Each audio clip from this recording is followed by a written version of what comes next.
Hey YouTube, welcome back. Glad to have you all here. For those of you who are new, my name is Blue, and I'm a police officer with 10 years of experience.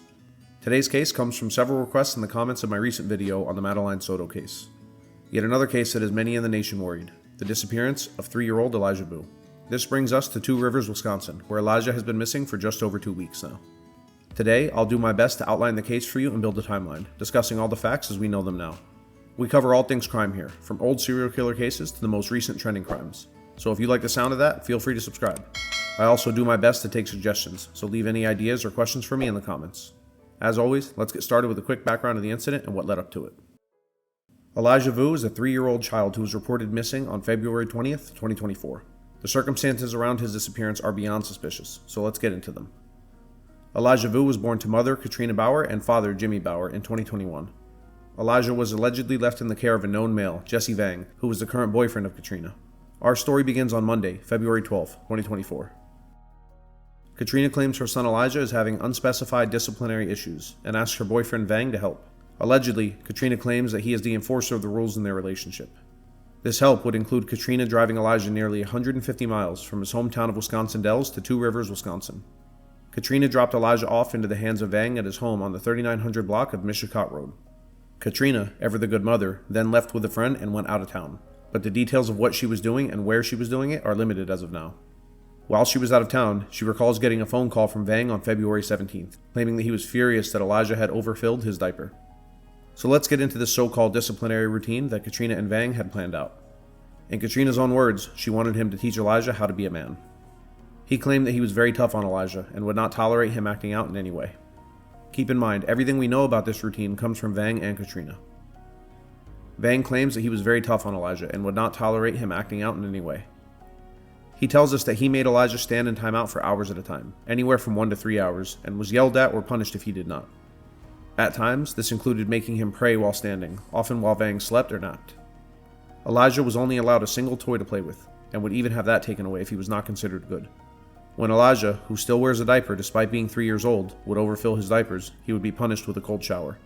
Keep in mind that Vang would only allow Elijah to have his diaper changed once a day. Since he was only changing the diaper once a day, that's a good reason for an overfilled diaper, artificially creating a reason for Elijah to be punished with these cold showers. In addition, it appears that Elijah was still mainly bottle-fed, which is way later than recommended by the American Academy of Pediatrics, who states that a child should stop bottle feeding by 2 years old at the very latest. So let's get into the morning of Elijah's disappearance. Tuesday, February 20th, 2024. Vang claims to have woken up after a night of drinking, where he downed 3 12-ounce beers and some sleeping pills. Vang, who was also taking care of his own son, gets him ready during this time and takes him to a nearby bus stop. I'm not sure if he brought Elijah or left him behind during this time due to conflicting reports. At any rate, at about 8 a.m., he would feed Elijah a bowl of cereal with no milk and go to bed without changing Elijah's dirty diaper. He claims, again as a punishment, that Elijah was instructed to stand for one of these long timeouts and pray at the foot of his bed while he slept. Vang wakes up after a peaceful nap just before 11 a.m. and notices that Elijah is gone. After a short period of time, he calls 911 and reports Elijah is missing. Initially, to police, this starts off like any other missing persons case. But as we've outlined above, the more questions one asks, the worse a case like this becomes, as the level of neglect and abuse becomes known. So let's talk about the initial police response. Chief Ben Minard of the Two Rivers Police Department detailed the initial search efforts, which were quick and efficient. Every available officer, as well as officers in surrounding agencies, would have been involved in a search like this, especially considering the weather at the time. Police helicopters were utilized, as well as police dogs in an effort to track Elijah down. There may not be a call taken more seriously by police than a very young missing child, and it is always a top priority. With the 3-hour time delay, the hope is that Elijah is nearby. Police are initially shocked that they have received no call from a passerby or a neighbor about a small unaccompanied child. I myself have responded to numerous calls of a child having wandered off, and almost always it is an officer or member of the public that discovers them walking and calls it in. As is standard procedure in cases where children wander off, nearby bodies of water were checked by police divers, as this sadly is a place many lost small children seem drawn to. As detectives respond and speak to Vang, it becomes clear that this was not a case of a good parent making an innocent mistake, and as they dig further into him, and eventually Katrina, a shocking past would come up. Naturally, let's start with the man who Katrina left her child with, the one who was responsible for Elijah's well-being, and the last one to see him alive. Jesse Vang is a 39-year-old man, and a convicted felon who is well acquainted with the criminal justice system. The earliest conviction I could find on him was for felony child abuse, dating back to 2001. This is easy to jump at, especially considering the current investigation, but let's explain it a bit more. The date is December 9th, 2001. Vang was 17 at the time and was incarcerated at a juvenile facility. Again, Vang seems to have had many run-ins with the law starting at a young age. While there, Vang became offended at a joke told by another juvenile, a 12-year-old boy. Vang proceeded to punch the child and beat him repeatedly with a chair until he was stopped by staff, injuring the 12-year-old boy.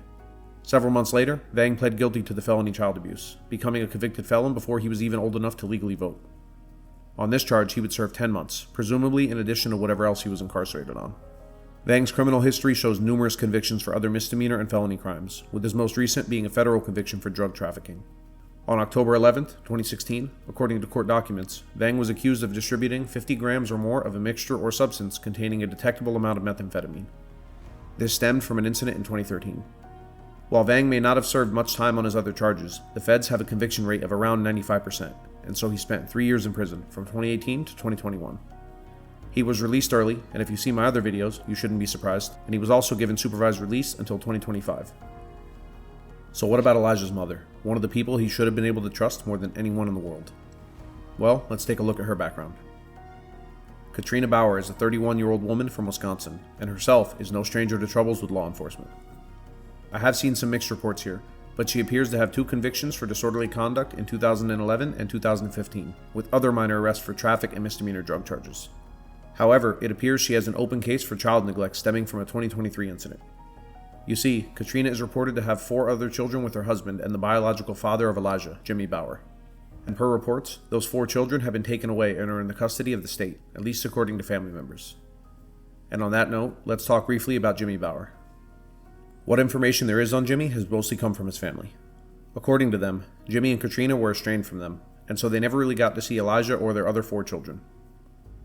Jimmy is currently incarcerated, but the details on this are few and far between, and I wasn't able to dig up much myself. However, it seems that Jimmy has been locked up for most or all of Elijah's life. He unfortunately will have to sit in prison while police sort this out, something I can only imagine must be excruciating for him. As police question Vang and Katrina, this abuse and neglect that Elijah suffered becomes evident. They know that Katrina left Elijah in this man's care specifically for the purposes of discipline, treating Elijah like a prisoner more than a 3-year-old child. Eventually, police had more than enough to conclude that there was probable cause to arrest Vang and Katrina for child neglect, and just 2 days later, both would be charged. Vang was charged with felony child neglect, and Katrina was charged with being party to a crime of felony child neglect, as well as 2 counts of obstructing. Let's take a brief look at those charges and go through them. In the Wisconsin state statutes, child neglect is defined as follows. Any person who is responsible for a child's welfare, who, through his or her action or failure to take action, for reasons other than poverty, negligently fails to provide any of the following, so as to seriously endanger the physical, mental, or emotional health of the child, is guilty of neglect. Any of the following, as you can see, would be listed as necessary care, food, clothing, medical care, shelter, and in some cases, education. Now, if you're wondering what party to a crime means, in essence, it states that if you had knowledge that a crime was or would likely occur, and you did not report it, you can be charged essentially as if you had committed the crime yourself. In this case, Katrina knows full well what she was expecting. Detectives were very thorough in their investigation, and I can imagine, without even knowing what was said, that they asked enough questions to take away any defense Katrina might try.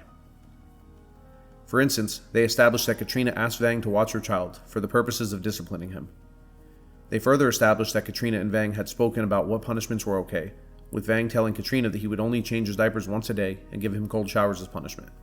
Vang even told Katrina that Elijah was scared of him, which both allegedly admitted to in interviews with police. Now, Katrina was also charged with 2 counts of obstructing. Obstructing an officer, as defined in the Criminal Code of Wisconsin, is committed by one who knowingly gives false information to an officer with intent to mislead the officer in the performance of his or her duty while the officer is doing any act in an official capacity and with lawful authority. Katrina would become guilty of this crime when she lied 2 separate times to police during the interrogation about her whereabouts. She initially told detectives she was in Wisconsin Dells at her primary residence while Elijah was staying with Vang in Two Rivers from February 12th to 20th, according to the criminal complaint in her case. But location data from her cell phone showed she was in Two Rivers February 14th and 16th and 17th in the area of Vang's home. All this was enough that prosecutors were able to secure a $20,000 bond for Vang and a $15,000 bond for Katrina.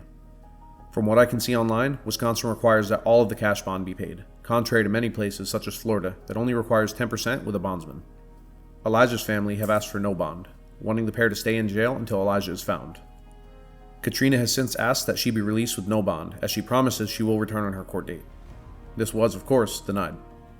If you guys are interested, I'll leave the link in the description for the Zoom court hearings. So where does this leave us?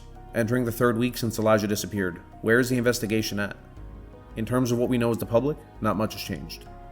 Police Chief Minor informs the public that police are checking and rechecking areas across the county, with police divers, canines, helicopters, all assisted by volunteer search and rescue teams. He has asked for everyone, everywhere, to check crawl spaces, wells, and every nook and cranny that a small child could have gotten trapped in. Police are also conducting checks of the local landfill. The average temperature for this area in February and March is normally in the mid-30s to mid-40s, a temperature that's way too cold for a small child, unprotected against the elements, to make it very far. The reward so far has grown to $25,000 for any information leading to his discovery. Elijah is described as having dark blonde or brown hair with brown eyes. He was also last seen wearing gray pants, a long-sleeved dark shirt, and red and green dinosaur shoes. He is possibly seen carrying a red and white plaid blanket as seen here.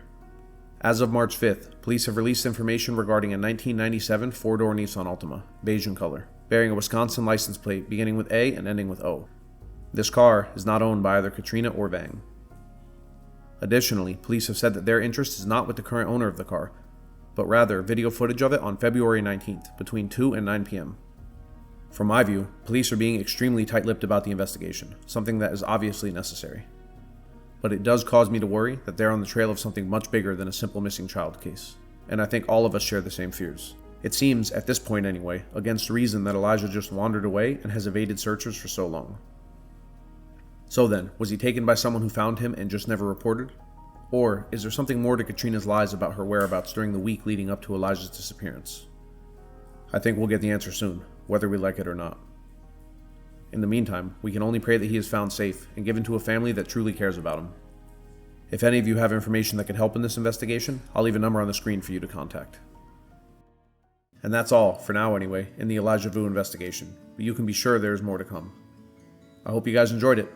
If you have any other suggestions on cases you would like covered, or any questions or comments, leave them below. I try to answer as many as I can, and I'd love to hear what you guys all think about this case. If you like true crime, feel free to subscribe, and check out all my other videos covering a variety of cases. I'll see you guys next week with a much older case that I hope you'll enjoy. And as always, stay safe and stay tuned.